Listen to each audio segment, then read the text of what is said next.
বন্ধু listeners, dear audience, শুভ সকাল।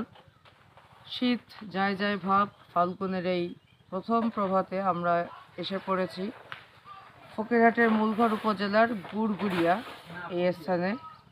তো পুটিয়ার গুড়গুড়িয়া।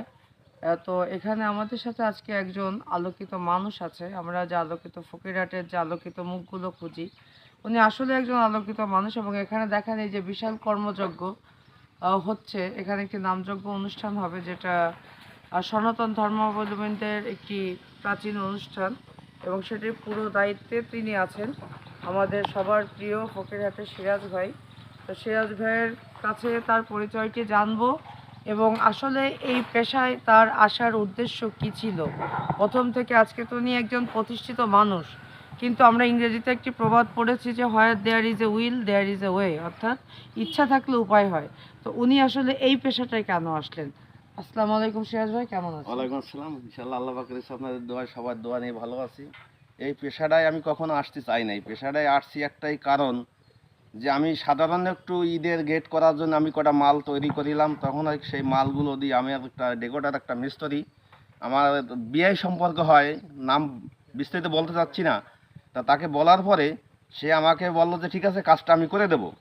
সেই কাজটা আমাকে না করার জন্য আমি পার্টির কাছে বহুত লাঞ্ছিত অপমান হয়েছি। ওই যে নিজে নিজে সেই কাজগুলো করেছি, করার পর আমার এই ব্যবসার প্রতি একটা আন্তরিকতা আসলো যে আমি এই ব্যবসাটা নামবো। ইনশাল্লাহ আন্তরিকতাভাবে নামে আমি এখন সফলতা ইনশাল্লাহ আল্লাহ পাকের ইচ্ছায়। আলহামদুলিল্লাহ। তো আমরা জানি যে আপনার রান্না খুব সুন্দর। তো আপনি এই রান্নাটা কিভাবে শিখেছেন? এটা কি কোনো প্রাতিষ্ঠানিকভাবে, না বাসায় একা একা চেষ্টা করে? এই রান্নাটা আমি, আমার দোকানে একটা বাবুর্চি ছিল, সে বাবুর্চি আমি বিভিন্ন সাইডে পাঠাইলে বিভিন্ন বদনাম বিভিন্ন রকম কিছু আসতো।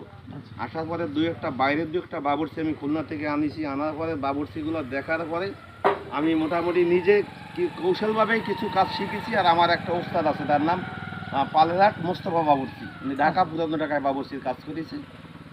সে আমার ওস্তাদ। আচ্ছা, ধন্যবাদ। তো আরেকটা কথা আমরা জানতে চাই যে আপনার মানুষের, ধরেন কেউ যদি উদ্যোক্তা হতে চায়, মানে নিজের কাজ করতে চায়, আমাদের পরিবারে বাংলাদেশে একটা সংস্কৃতি আছে যে সবাই বলে সরকারি চাকরি করো, এটা করো, সেটা করো, কিন্তু কেউ আসলে নিজে কিছু করতে চাইলে পরিবার থেকে সেই সাপোর্টটা আসে না। তো আপনার পরিবারের ভূমিকা কি ছিল, কোনো পজিটিভ ভূমিকা?